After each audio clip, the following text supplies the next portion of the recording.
नमस्कार, आप देख रहे हैं जेकेएस न्यूज़। आज हम कमिश्नर ऑफिस में आए थे। कमिश्नर निकेत कौशिक ने जो बताया 200 करोड़ का घोटाला हो सकता है साइबर क्राइम का। उन्होंने 7 आरोपी गिरफ्तार किए और बाकी के वो अभी उनकी जांच बाकी है। कुछ जो उनके मास्टरमाइंड है वो मास्टरमाइंड दुबई का बताया जा रहा है, लेकिन वो भारतीय नागरिक है। तो अभी उनकी छानबीन चल रही है। आइए देखते हैं उन्होंने क्या जानकारी दी। आप सभी को मालूम है साइबर फ्रॉड्स जो है एक चुनौती पुलिस के सामने बहुत बड़ी चुनौती की तरह सामने आया है, क्योंकि इसकी इन्वेस्टिगेशन मुश्किल होती है और इसको डिटेक्ट करना मुश्किल होता है। और इसको डिटेक्शन के बाद इसमें इन्वेस्टिगेशन बहुत ही कठिन प्रकार का रहता है, जिसमें टेक्निकल इंफॉर्मेशन और साइबर इन्वेस्टिगेशन की टेक्निक्स वगैरह इसमें सब काम में आती हैं।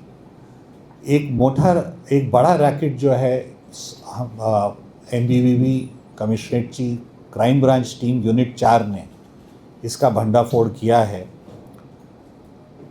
12 नवंबर को हमारी टीम्स को खबर मिली थी कि कुछ लोग मुंबई अहमदाबाद हाईवे पर कुछ साइबर फ्रॉड्स की कुछ तैयारी कर रहे हैं।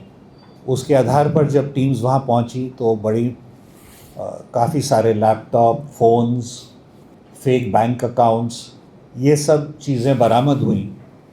इनिशियली 5 लोगों को अरेस्ट किया गया और उसके आधार पर ये मालूम पड़ा कि ये एक बड़ा फ्रॉड जो है पूरे देश में और विदेश से भी ये चालू किया जा रहा है। इसमें जब और तहकीकात की तो इसमें ऐसा मालूम पड़ा है कि अभी तक 51 केसेस जो है इन लोगों ने देश में अलग अलग राज्यों में 11 राज्यों में 51 केसेस इन लोगों ने अभी तक जो है ये फ्रॉड्स किए हुए हैं। और अभी जो हमारे पास प्राथमिक जानकारी है उसके हिसाब से 450 और विक्टिम्स हैं इसमें, और ये टोटल जो रैकेट और फ्रॉड है ये शायद 200 करोड़ तक जाएगा। अभी तक इसमें 7 लोगों को हम लोग अरेस्ट कर चुके हैं। और इसमें इनकी कार्यपद्धति क्या थी, किस तरह से ये क्राइम करते थे, इसकी मैं जानकारी देता हूँ। इन लोगों ने साइबर फ्रॉड्स के लिए इन्होंने फाइनेंसिंग वेबसाइट्स, इन्होंने फेक वेबसाइट्स तैयार करी हुई थी, जिसमें शेयर्स में या फॉरेन करेंसी में इन्वेस्टमेंट करने का ये प्रलोभन देते थे। उस साइट्स पे जाके अगर उसमें इन्वेस्टमेंट्स की तो उसके बाद जो है वो पैसा वापस नहीं आता था, वो सिफन ऑफ हो जाता था दूसरे अकाउंट्स में। और इसमें लोगों को प्रेरित करने के लिए ये लोग सब सोशल मीडिया का भी यूज़ कर रहे थे। बाकी जो सोशल वेबसाइट्स हैं, इंस्टाग्राम, फेसबुक, वहाँ पे टेलीग्राम, इन सब में उन्होंने अपने चैनल्स या अलग अलग लिंक्स तैयार करके डाले हुए थे।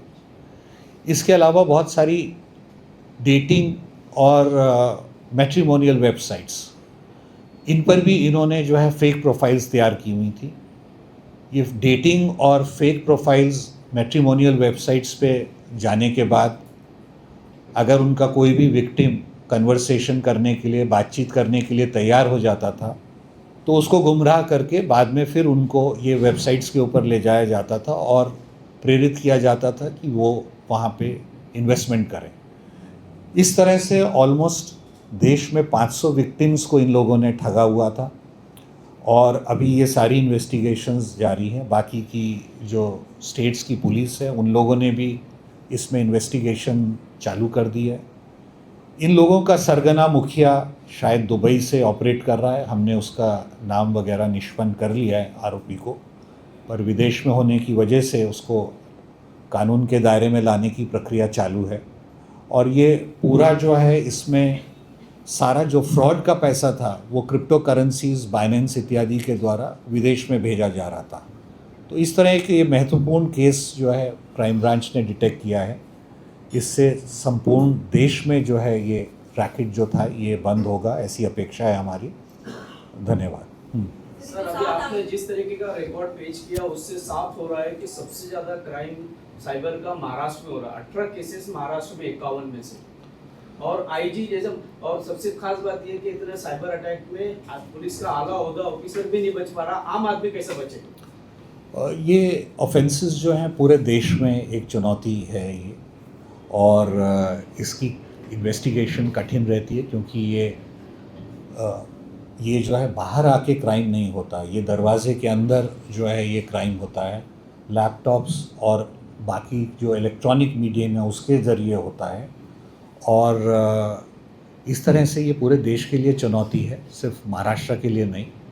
इस पर्टिकुलर केस में 17 केसेस हम लोगों ने अभी तक डिटेक्ट किए हैं, पर ये विषय जो है गंभीर विषय पूरे देश के लिए चुनौती है, और देश ही नहीं विदेश में भी ये साइबर क्राइम बहुत बड़ी चुनौती बन गया है। तो 7 लोगों को जो गिरफ्तार किया उन पर कुछ और भी धाराएं के तहत मामले दाखिल हैं? अभी उनके ऊपर हमारे यहाँ जो कमिश्नरेट में 2 गुने उनके किए हुए हमारे निष्पन्न हुए हैं, तो वो दोनों केसेस में उन लोगों को अरेस्ट किया है।